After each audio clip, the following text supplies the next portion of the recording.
반갑습니다. 장종료 시장점검입니다. 네, 오늘 코스피 지수 상승 마감했는데, 뭐랄까, 이제 코스닥 불장이 온다 이러니까 코스피도 반응을 합니다. 물론 말씀드린 것처럼 코스피의 전제 조건은, 코스피 상승의 전제 조건은 외국인 매수입니다. 외국인이 아니면 시장을 주도적으로 이끌 만한 주체가 없고, 설사 있다 하더라도 외국인 투자자들의 코스피 비중이 36%입니다. 엄청나게 갖고 있기 때문에 누군가 이걸 치고 올린다 작정을 하고, 그럼 여기에 머리를 맞고 죽게 됩니다. 그렇기 때문에 외국인이 끌어올리지 않으면 코스피는 상승할 수 없다. 요런 전제를 잘 이해를 하고 계셔야 되는데, 근데 이게 재밌는 건 이 중소형주의 불장이 올 것이다 라고 하자마자 이 코스피가 움직이면서 그걸 어느 정도 뭐랄까 물을 타버렸습니다. 그런 분위기에. 중소형주 강세가 올 것이고, 실제 중소형주가 강하고 대형주가 약하면 금방 불이 붙는데, 거기 물을 뿌려버린 그런 셈입니다. 그러면 이런 게 개인 투자자들의 심리하고 어떻게 맞아떨어지느냐를 보면, 오늘 제 장중 리딩에서 언급한 내용들이 있습니다. 여기 보시면 왠지 오늘은 탐탁치 않을 흐름일 것 같은 느낌이 팍팍 듭니다. 근데 이제 저 오래 겪어보신 분들은 아시겠지만, 요 느낌이란 거, 제 느낌이 반대로 간다라는 거 잘 아시겠지만 그렇습니다. 이게 단순히 어떤 뭐랄까, 단순한 느낌은 반대로 가고, 제가 평범한 투자자들의 어떤 표본과도 같기 때문에, 투자 조금 그래도 조금 하시지 않나요? 요런 건 다 공부해서 한 거고, 느낌대로 하면 완벽하게 거의 표본이라고 보시면 됩니다. 표본이란 말은 다른 말로 역주행. 그래서 느낌대로 하면 기가 막히게 반대로 갑니다. 그런 부분들이 여기서 이제 왠지 오늘은 탐탁치 않을 흐름일 것 같다, 이렇게 했더니 바로 코스피가 올라갑니다. 자, 그러면 여기서 만약에 어떤 대응을 한다라고 했을 때 느낌대로 했다면, 오늘 별로일 것 같으니까 일단 팔아야지, 바로 뒤통수 맞는 겁니다, 시장에. 네, 그래서 나오는 얘기가 뭐냐면, 시장을 예단하지 말라, 그리고 수익을 주는 건 시장이고, 그리고 또 주식 공부가 왜 필요한지도 설명이 되는 겁니다. 네. 어쨌든 코스피는 오늘 상승을 했고, 여기서 외국인 투자자들이 한 번 더 땡겨주면 좋은 흐름을 보일 수도 있다. 그리고 외국인 투자자들의 포지션이라는 게 결국은 한 달 정도의 어떤 기간을 주는데, 매수 시작하면 한 달 정도 매수하고, 최소 한 달은 매수하고, 매도하면 또 한 달은 매도하고. 근데 이게 매수로 바뀐 시점을 3월 26일부터 본다면 아직까지 매수할 만한 기간이 남아 있습니다. 그래서 외국인 매수가 당분간 이어지는 기간 동안에 코스피 지수가 상승을 할 가능성이 조금 남아 있고, 그리고 이 상승을 하는 게 공매도 세력한테도 좋습니다. 어쨌든 추가로 공매도를 해서 부러뜨려 놔야 되는데, 주식이 올라갈수록 공매도 효과가 극대화되기 때문에 그런 부분에서 방해는 없을 겁니다. 그럼 하나 딱 문제가 되는 게 연기금인데, 연기금은 올해 지수가 올라갈수록 또 한국 주식을 털어야 되는, 그래서 그게 어떤 범위를 조정을 하긴 했지만 그래도 6조 원 정도 팔아야 되고, 여기서 지수가 더 올라가면 20조 정도 팔아야 됩니다. 그리고 더 팔게 된다면 37조, 아예 16.8%에서 13.8, 19.8 이렇게 유연하게 늘려놨습니다. 요 비중에서 지금 현재 비중이 20%가 넘습니다. 그럼 요 비중을 줄여야 되는 건데, 만약에 극단적으로 여기까지 줄인다, 그러면 그렇게 된다면 한 60조 정도 쏟아낼 수 있습니다. 그러니까 팔 수 있는 주체가 언제든지 팔 수 있는 상태다. 근데 다만 팔지 않는 것은 더 좋은 가격에 팔 수 있을 것이란 기대감 때문이다. 이렇게 봤을 때 결국 어떤 것이든 시장에서 주식을 갖고 있는 주체들은 동일하고, 그게 이제 기대가 있느냐 없느냐, 즉 투자 심리에 따라서 굉장히 많이 바뀔 수 있다. 그리고 그런 투자 심리를 만들어가는 것은 오직 외국입니다. 한국 코스피 시장에 한정해서 그렇게 정리를 할 수 있습니다. 그래서 단기간에 외국인 매수 기간이 남아있고 그리고 연기금의 매도가 방해를 덜하고 거기다 주도주가 올라가고 삼성전자 같은 경우 배당금을 13조 원을 뿌렸는데 특별 배당금으로 이걸 다시 주식 사는데 일부라도 들어온다면 그러면 약간의 어떤 변화는 이런 거 약간은 기대를 할 수 있다. 뭐 요렇게 할 수 있는데 또 한편으로 보면 이렇습니다. 외국인 한 55%가 외국인 그리고 최대 주주 쪽 지분이 21. 뭐 이쪽은 더 안 살 거니까. 이렇게 따지면 76에 뭐 기관 투자자도 빼고 나면 뭐 실제 시장이 풀리는 거 얼마 안 될 것 같은데 뭐 이렇게 회의적으로 볼 수도 있습니다. 네, 그래서 아직까진 모르지만 코스피가 느낌하고 반대로 갔다라는 부분.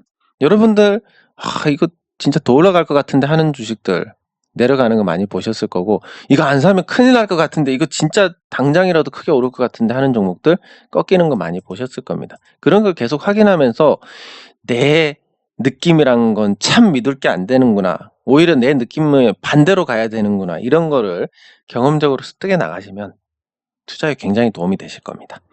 네, 그리고 코스닥은 급등 패턴으로 돌입했습니다. 단기 고점 돌파하는 급등 패턴이기 때문에 매우 강력하고 좋은 신호입니다.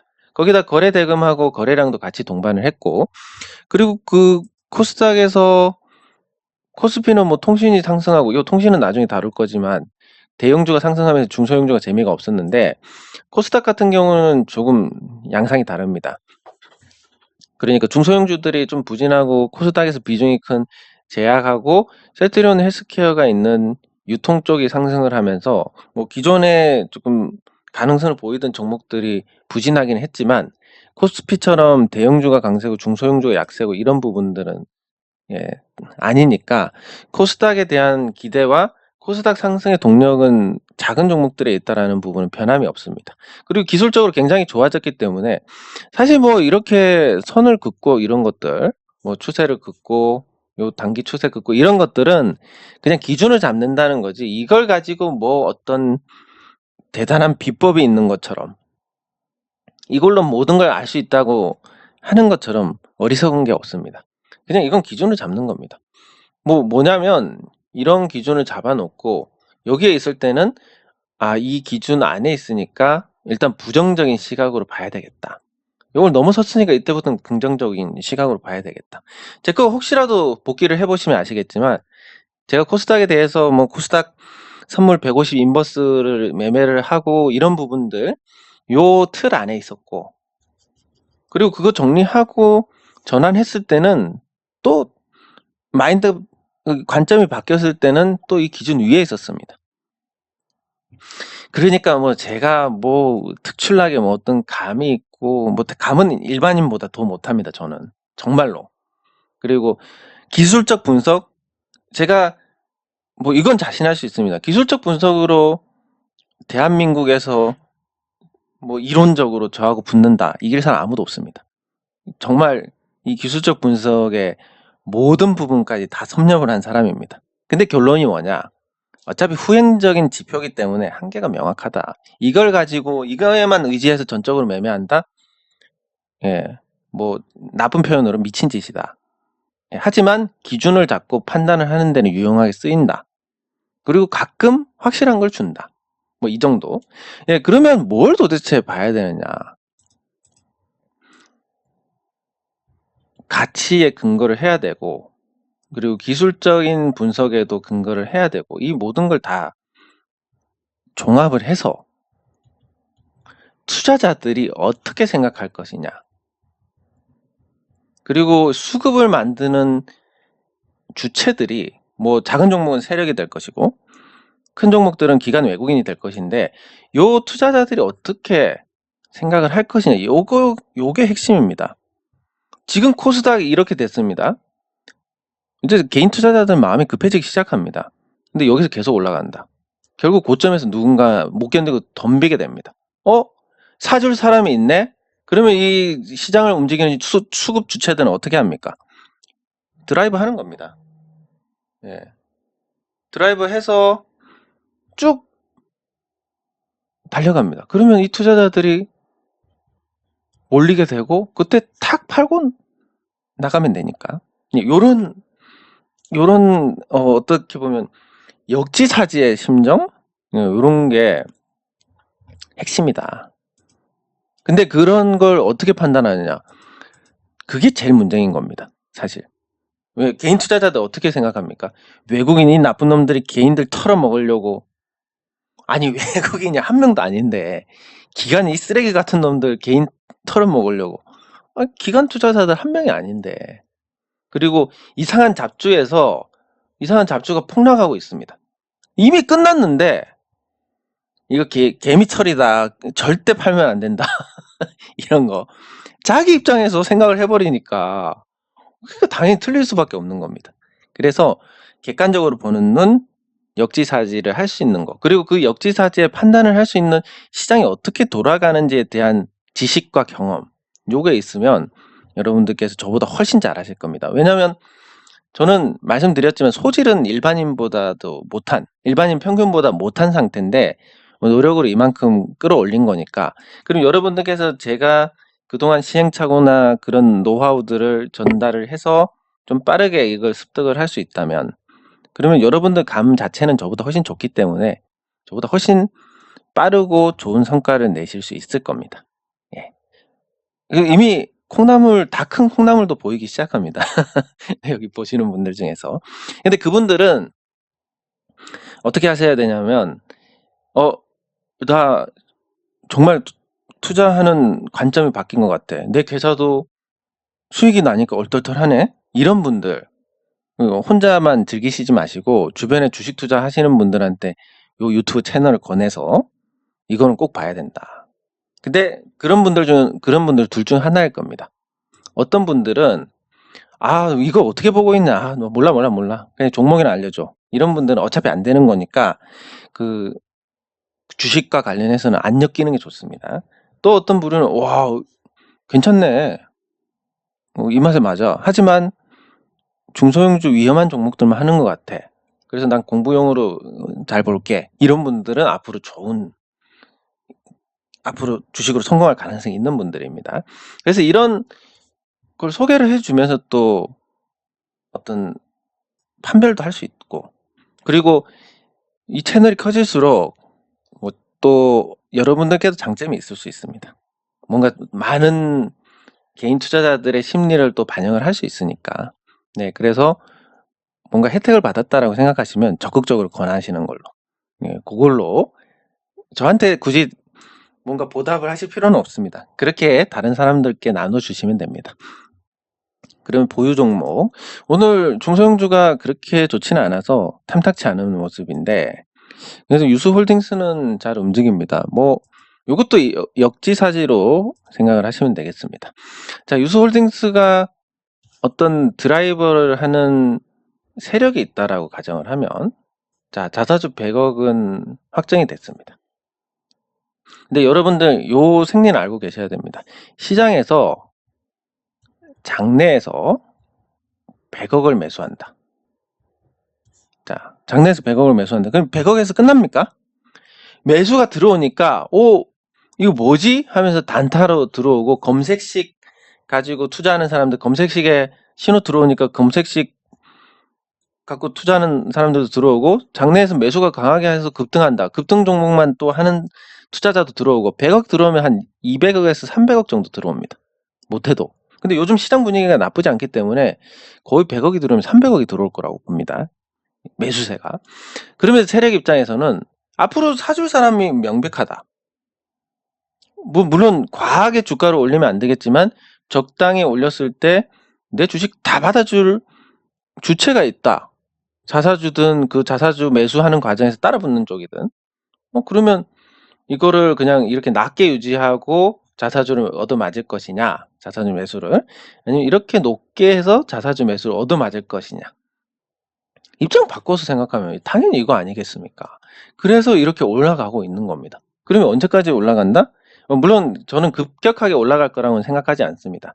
근데 적당히는 올라갈 것 같고, 그래서 한 8,000원 정도 만들어 놓으면 여기서 빵 터졌을 때 10,000원 넘어가니까 호가 단위가 벌어지면서 뭔가 대응을 하기도 쉽고, 그래서 꾸준히 이렇게 올라가는 쪽이 아닐까 이렇게 생각을 하는 배경이 이렇다라고 말씀을 드립니다. 물론 이거는 저의 상상에서 뭔가 잘못된 부분도 있을 수 있지만 아마도 뭐 큰 차이는 없지 않을까 생각을 해봅니다.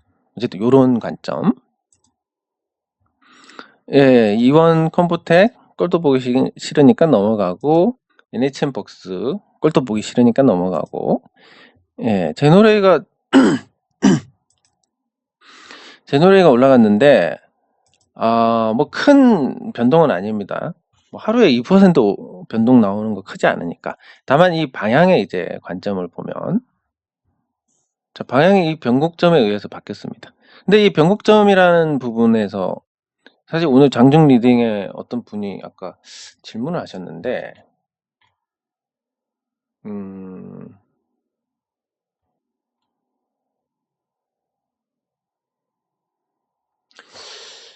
그 내용이 뭐냐면, 이게 뭐 언제 뭐 바뀐다라고 인지를 하느냐, 뭐 그런 내용이었습니다. 근데 뭐 사실 이걸 정교하게 뭔가 하려고 하면 여러분들 그것도 욕심입니다. 정교한 거 욕심. 왜냐면 지나간 차트를 보고 여기서 매도를 할 수 있었다면, 그리고 여기서 매수를 할 수 있었다면, 뭐 이런 생각을 하게 됩니다. 근데 지나고 나서니까 여기서 매도하고 매수하고가 나오는 거지, 실제로 앞으로 어떻게 될지 모릅니다. 이거 이렇게 될 수도 있는 거고 이렇게 될 수도 있는 거고 모르는 일인데, 근데 거래량을 통해서 이 거래량이 터졌으니까, 그리고 거래량이 터졌고 이렇게 누적이 되어 옵니다. 에너지가. 그리고 나서 떨어지는데 여기서 거래량이 완벽하게 비는 변곡이 발생을 하게 됩니다. 그러니까 거래량이 아주 많거나 아주 적거나 이런 자리 전후로 해서 변곡점이 나타납니다. 실제로 보면 이것도 변곡점이라고 할 수 있는 게, 이거 기준으로 해서 주가 떨어졌으니까 변곡점이다라고 할 수 있는 거고, 요 자리 거래량 아주 줄어든 자리 다음날 저점으로 주가가 반등했으니까 이것도 변곡점입니다. 그럼 지금 제노레이는 어떻게 봐야 되느냐, 이 방향대로 가는 거하고 그리고 얘가 주기가 얼마나 되는지를 살펴봐야 됩니다. 자, 고점에서 저점까지를 따져보겠습니다. 큰 걸 따져보면 8월부터 3월까지니까 한 7개월 정도 됩니다. 3월 초니까 그래도 7개월이네. 한 7개월 정도 되고, 그러면 요걸 주기로 봤을 때 앞으로 한 7개월 정도 나쁘지 않을 것 같다. 그리고 그 이전에 7개월을 보는 게 맞느냐, 3월 달이네, 3월에서 8월이네, 한 5달 올랐네, 그리고 7달 내렸네. 주기가 조금 어긋나 있긴 하지만 뭐 대략 그 정도 차이라고 하더라도 한 5달 오르겠네 생각하면 일단 나쁘지 않습니다. 그리고 거래량 줄어들었을 때 변곡점이 나오고, 제가 이때 변곡점이다 하고 그때 들어간 게 아니지 않습니까? 어느 정도 요 이동평균선의 방향 같은 거 다 바뀌고 나서 대충 돌아섰네, 그래 오케이 하고 들어간 거지 않습니까? 그러니까 무슨 얘기냐면, 돌아선다라는 거는 후속적으로 확인이 되어야 한다는 겁니다. 만약에 여기서 떨어지고 돌아섰네 하려면 이거 거래량 터지고 이동평균선 방향 바뀌고 이 시점에서 돌아섰네 했으면, 여기서 다시 아래쪽으로 돌아섰네, 정리를 해야 되는 겁니다. 만약에 돌아선 걸로만 투자를 했다면. 그런 거. 약간 두서가 없긴 한데 무슨 내용인지 이해는 하실 겁니다. 그리고 뭐 제너레이에서 하나 꼽자면 외국인 지분율인데, 외국인이 지금 6.56% 정도 보유를 합니다. 근데 중소형주에서 외국인 투자자들의 지분율이 10%를 넘어갔다. 굉장히 탄력을 받을 수 있는 거고, 제가 예전에 한번 HP 테크놀로지로 설명을 드린 것 같은데, 외국인이 10% 넘어가면 굉장히 큰 시세를 낼 만한 어떤 전조 증상입니다. 왜냐하면 외국인 투자자들은 충분한 가치에, 그리고 어느 정도 규모가 있어야 되고, 그리고 그 회사가 시장에서 자리 잡아서 적립을 한 상태로 상당 기간 존속을 할 수 있다라는 그런 인식이 돼야 매수를 할 수 있습니다. 그러니까 이 외국인 투자자들이 10% 샀다는 것은 소기업에서 어느 정도 중견, 대기업으로 성장을 할 것이다라는 부분에서 어느 정도 확신을 하고 들어왔다라는 거기 때문에 주가가 이 신호 이후에 잘 올라갈 수밖에 없는 겁니다. 그래서 제노레이가 그런 모습을 갖춰가고 있으니까 좋은 흐름을 나타내고 있는데 그럼 지금이라도 사야 되느냐? 말씀드렸지만 여기 부딪히고 또 내려올 수도 있습니다. 그러니까 그리고 예전에 그 NHN 복수도 보시면 아시겠지만 저 5,200원이고 제가 산 거 밑에서 말씀드렸고 실제로 이런 과정을 거쳤지만 그 가격을 줬습니다. 줬기 때문에 여러분들 제노레이도 뭐 덤비지 마시고 그냥 안 오면 말고 어쨌든 1,500원 제가 산 것보다 밑에서 잡으시는 거 그렇게 대응을 하시면 되겠습니다. 좋은 요인들은 많은데 단기 주가는 우연적인 요인도 많고 어떻게 될지 아무도 모르는 거기 때문에 그래서 싸게 사는 게 중요하다 말씀을 드릴 수 있습니다. 그리고 액트 잘 움직이고 있습니다. 단기적으로 상승폭이 컸기 때문에 조정받는 건 당연하고 적당히 조정받고 매물대를 아래에 깔았으니까 N자로 가는 거 요거는 정석적인 흐름이고 그래서 요런 형태로 가지 않을까 예상을 하고 있습니다. 매집 이후에 나오는 이런 패턴이기 때문에 신뢰도가 높고 다만 그런 기술적인 분석만으로 한계가 있지만 두 가지 재료 흑자 전환한 거 또 하나가 유양 DNU 거래 재개되면 액투는 500원에 샀는데 못해도 한 3,4천원에서 거래되지 않을까 이런 평가 금액이 시가총액을 넘어서게 됩니다. 이런 부분 그리고 최대주주 관련된 문제도 조만간 해결이 되지 않을까 그건 다른 것보다 그 공시하고 나서 6개월을 넘기면 안 됩니다. 그러니까 투자자들이 나눠서 가져가겠다고 한 게 지금 5달이 되어 가고 있으니까 어떤 식으로든 해결을 보지 않을까 이렇게 생각할 수 있으니까 액트도 적당히 조정받고 좋은 형태의 흐름을 기대를 할 수 있다. 그리고 요거 같은 경우는 요 과정들을 다 거쳐냈기 때문에 여러분들께서 다른 종목에 비해서는 훨씬 더 좋은 단가고 또 기다릴 수도 있을 겁니다. 네, 그리고 댓글 확인.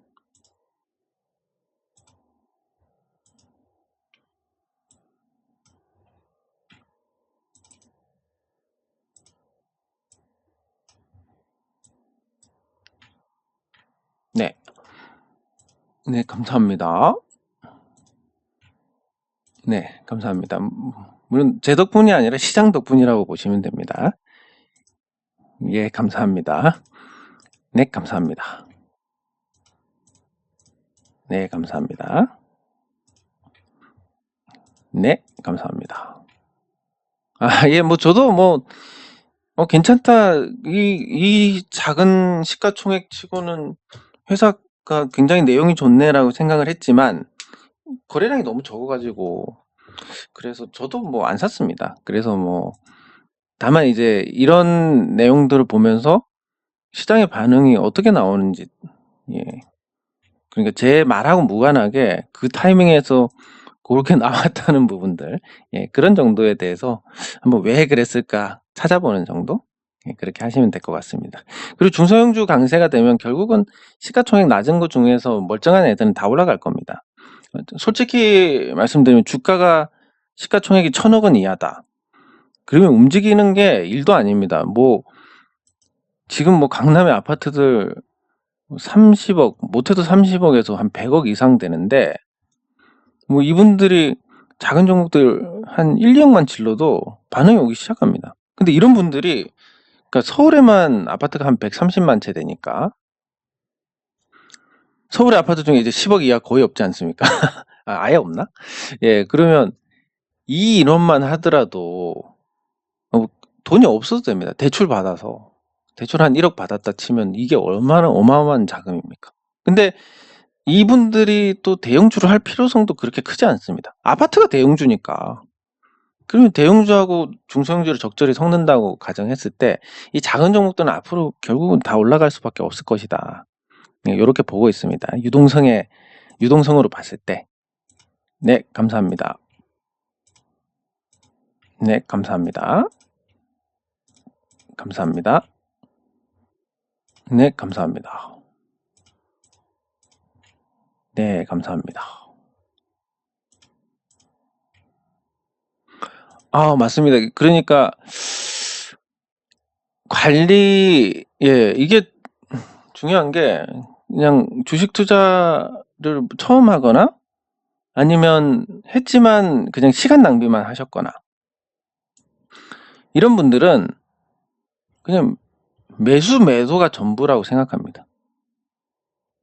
그러니까 뭐 어떤 종목만 알려줘, 얼마에 사면 되는지만 알려줘, 이거밖에 없는데, 근데 실제로는 그 매도를 할 때 고민을 얼마나 하는 거며, 올라갔을 때 매도를 해야 될지 말아야 될지 온갖 고민들이 점철된, 그래서 나오는 게 우리 계좌가 그 결과물입니다.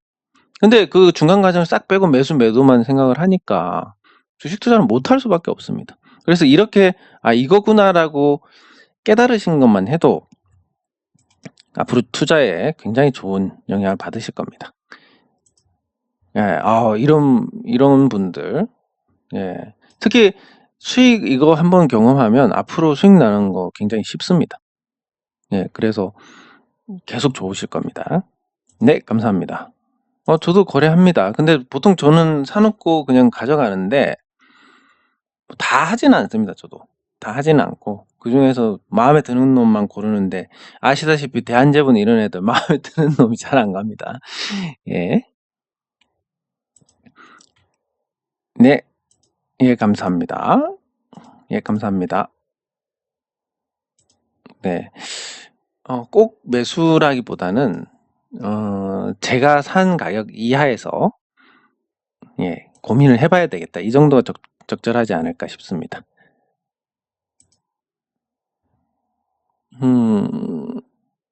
동화약품, 금호전기, 두 종목 살펴보도록 하겠습니다.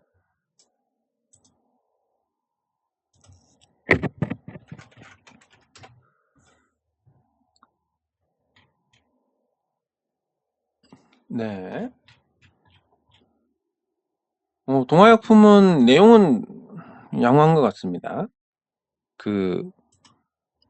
계속 하락 추세긴 한데, 그리고 제약바이오가 앞으로 시장에서 관심을 받을 가능성이 그렇게 크지 않고, 그리고 큰 시세를 냈기 때문에 요거에 대해서 당장 큰 기대를 하기는 어렵지만, 기업 가치 대비해서 주가는 굉장히 저렴한 편이다. 제약 바이오 치고는 저렴한 편이다 라고 말씀을 드릴 수가 있습니다. 시가총액이 4천억대인데 순자산 가치가 3천억대 중반, 그리고 영업이익 꾸준히 내고 있고, 제약 바이오 중에서 몇 안 되는 가치 대비해서 말도 안 되는 주가를 형성하지 않는 종목인데, 제가 예전에 이런 비슷한 거 진양제약하고, 진양제약이 3,000원 이하 가치 대비해서 양호하다, 이렇게 해가지고 어쨌든 끝까지 먹지는 못했지만 수익을 냈습니다. 그리고 현대약품, 이 종목도 가치 대비해서 저렴한 종목이고, 그래서 나중에 또 수익을 봤습니다. 이런 것처럼 동화약품도 같은 관점에서 접근을 했다면 수익을 냈을 거고, 근데 지금은 그러면 어떤 관점으로 가야 되느냐, 이미 시세를 냈기 때문에 다시 시세를 내는 것까지는 시간이 걸립니다. 아무리 좋은 장세를 하더라도 한번 시세 내면 2년 정도 걸립니다. 그러면 38.2에서 어쨌든 반등 나오고, 50에서 반등 나오고, 그리고 이게 흘러내려가고 있는데, 그 변동성이 이제 앞으로 줄어드는 이런 과정들을 밟을 거고, 그리고 시작 지점까지 오지는 않겠지만, 그럼 적당히 이제 바닥을 기는, 가격 조정을 받았으니까 기간 조정을 받는 이런 자리들이 있을 겁니다. 네, 그래서 예상을 하자면 동화약품 가치 근거로 투자해도 나쁘지 않다. 왜냐면 보통 제약 바이오는 특성상 순자산이 3,427억이면 적정 시가총액이 7천억입니다. 경기를 안 타고 이러니까 곱하기 2를 해줍니다. 7천억. 근데 지금 시총이 4,274억. 순이익이 작년에 287억. 곱하기 2하면 5,700억 정도 된다. 그럼 저평가다. 이 제약바이오 치고는 굉장히 저평가인데 말씀드린 것처럼 가격 조정이 이제 막 끝났으니까 기간 조정을 가격 조정만큼 받는다 생각하면 앞으로 이렇게 바닥에서 박스권 흐름을 보일 가능성이 높고 그게 지속이 될 가능성이 크다. 그럼 지금은 어떻게 할 도리가 없고 충분히 지나서 방향 잡을 때 한참 기간 조정 받고 방향 잡을 때 그때 관심을 가지시는 게 좋을 것 같습니다. 네, 그리고 금호 전기였나? 석유였나? 이거 다시 봐야 되겠네.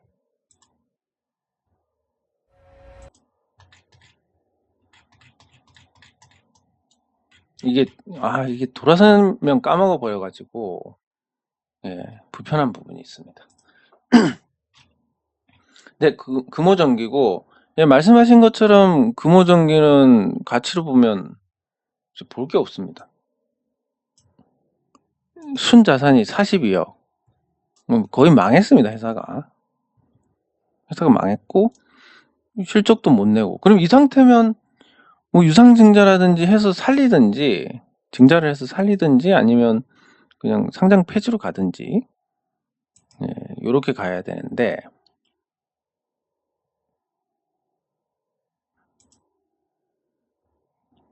전환사채 행사하고 뭐 특별한 부분은 없는 것 같습니다. 근데 최대주주 지분율이 26.353%. 네. 그럼 이 상태면 뭔가를 하지 않을까? 예, 여기서 이제 할 수 있는 방법 중에 하나가 전환사채를 발행을 해서 회사에 자금을 넣어서 어쨌든 연명을 하는 그런 방법이 있습니다. 당연히 이제 가치 대비해서 지금 시가총액이 낮기는 한데 이 상장사 프리미엄이라는 게 있습니다. 상장회사가 회사가 망할 회사 같다 하더라도 상장 폐지가 될 가능성이 없다라고 하면 상장사니까 거기에 따른 프리미엄, 그러니까 비상장사가 상장을 할 때 드는 비용이 뭐 공식적 비공식적 합쳐가지고 200억 정도 듭니다. 그래서 이 정도가 상장사 프리미엄이다라고 본다면 200억에 남은 가치 더해가지고 250억. 근데 지금 시가총액이 350억이다. 그럼 아주 뭐 말도 안 되는 주가는 아니다 이겁니다. 100억은 뭐 어떻게 하다 보면 맞출 수 있으니까. 가격 조정 받았고 기간 조정 받는 중이고 바닥에서 거래량 터졌고 이번에 거래. 그래서 이게 어느 정도 시간 두고 기간 조정 받으면서 에너지 축적하고 그 상태면 또 이거 보고 일반 투자자들은 이제 이거 가망이 없어 하면서 던질 가능성이 높고 그 던지는 물량을 받아서 뭔가 쉽게 낮은 가격에 작업을 할 수 있으니까 지금 역대 최저가니까 그래서 바닥에서 물량 받아서 뭔가 좋은 재료 붙여가지고 다른 뭐 인수자 만들어서 회사가 보자. 5년 연속 적자구나. 예. 상장 폐지 심사 들어가니까. 그러면 뭐 확실하게 흑자 낼 만한 종목을 붙여가지고 기업을 뭐 그렇게 만들어야 되는데 어쨌든 그 적자만 갖고는 상장 폐지를 시키지 않으니까 그런 걸 보고 뭔가 작업을 할 수 있다라고 생각을 할 수 있습니다. 근데 현 상황에서는 어쨌든 맞다. 이 거래소 종목이구나. 코스닥만 5년이고 거래소는 또 그게 아니니까 5년 연속 적자해서 상장 폐지 그런 게 없으니까 그러면 여기 이렇게 생각할 수 있습니다. 지금 시총이 352억인데 개인 투자자들이 이 가격에도 던진다. 회사가 엉망인 것 같으니까. 그럼 매집을 하기 시작합니다. 충분히 매집해놓고 뭐 좋은 어떤 전략적 투자자라든지 이런 애들 붙인 다음에 주가를 부양을 하는 방법이 있습니다. 그렇게 하면 또 쉽게 올라갑니다. 규모가 작으니까.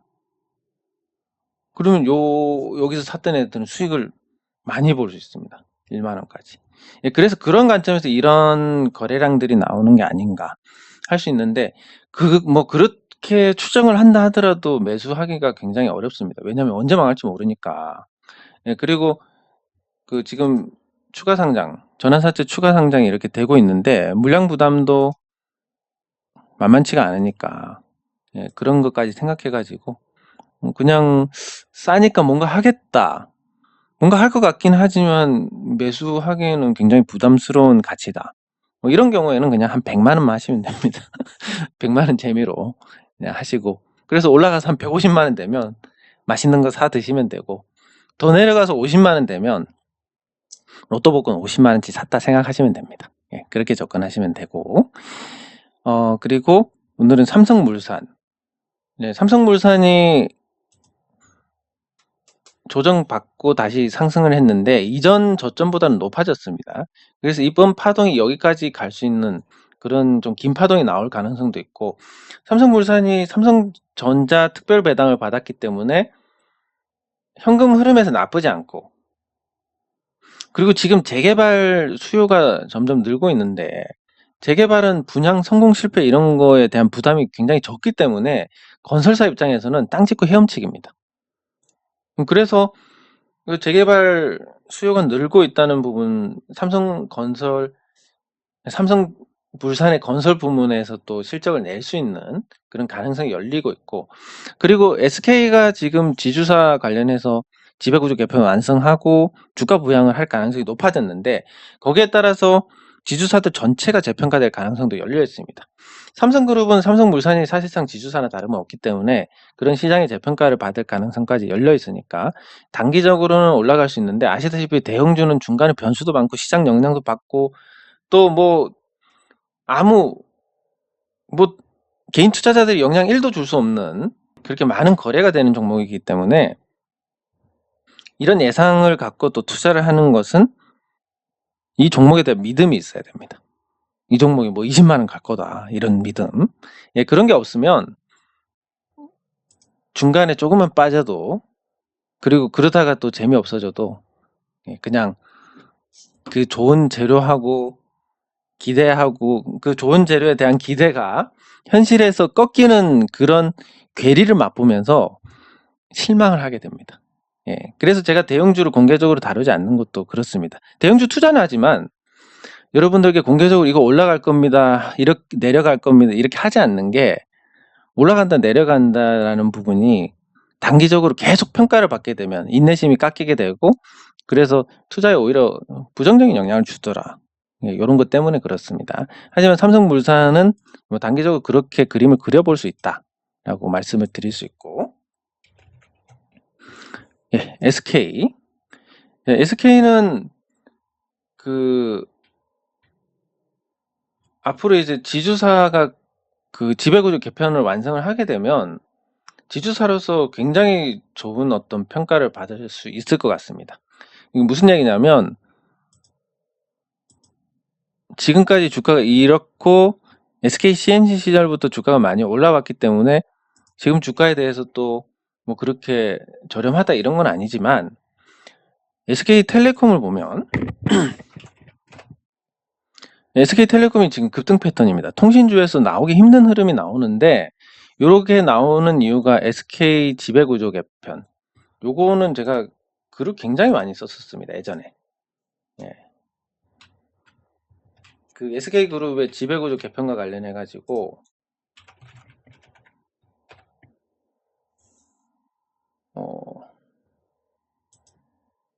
언제 2015년부터 글을 쓰기 시작했는데 뭐 이게 SK텔레콤 기업 분할을 해가지고 뭐 SK 이노베이션 지금 한 5년 지나서 이제 올라가고 있습니다. 자사주 매입 이후에 어떤 SK 하이닉스 문제라든지 이런 부분들을 다루고 그게 이제 구조가 어떻게 되냐면 지금 SK텔레콤 주가가 올라서 SK텔레콤 지주회사하고 SK텔레콤하고 이렇게 나누어지게 됩니다. 그러면서 자사주를 얘가 다 가져가면서 SK텔레콤에 대한 지배력을 높이고 그리고 여기에 달려있던 SK하이닉스가 SK텔레콤 지주회사하고 SK가 합병을 하면서 SK의 자회사가 되는 겁니다. 이런 지배구조의 개편은 SK의 굉장히 좋을 수밖에 없는 거고, 그래서 당장은 SK텔레콤이 오르지만 결국 합병을 하려면, 그 합병이란 건 이겁니다. SK 자사주가 25.66% 있습니다. 그러니까 신주를 발행하지 않고 SK텔레콤 지주회사하고 지주회사 주식하고 요 자사주하고 교환을 하는 방식이 될 가능성이 크다. 이렇게 교환을 하면 실제 SK 주식은 늘어나지 않지만 SK 밑에 SK텔레콤이 지분이 더 많아져서 붙고 SK하이닉스가 붙고 뭐 이런 식으로 되는 거니까 훨씬 더 가치가 좋아진 지주회사가 된다. 이렇게 볼 수 있습니다. 그래서 그런 관점에서 봤을 때 당장은 SK텔레콤이 좋지만 결국은 SK가 올라갈 것이다. 근데 이것도 마찬가지로 대형주니까 시장 영향도 받고 뭐 다양한 영향을 받기 때문에 오늘 언제 사야 되느냐. 지나고 나서 보면 뭐 여기서 사야 되는 거지만 현 시점에서는 모르는 거지만 뭐 조정받고 매수하는 게 좋지 않냐. 뭐 이렇게 볼 수 있겠습니다. 네, 장 종료 시장 점검은 여기서 마치도록 하겠습니다. 수고하셨습니다.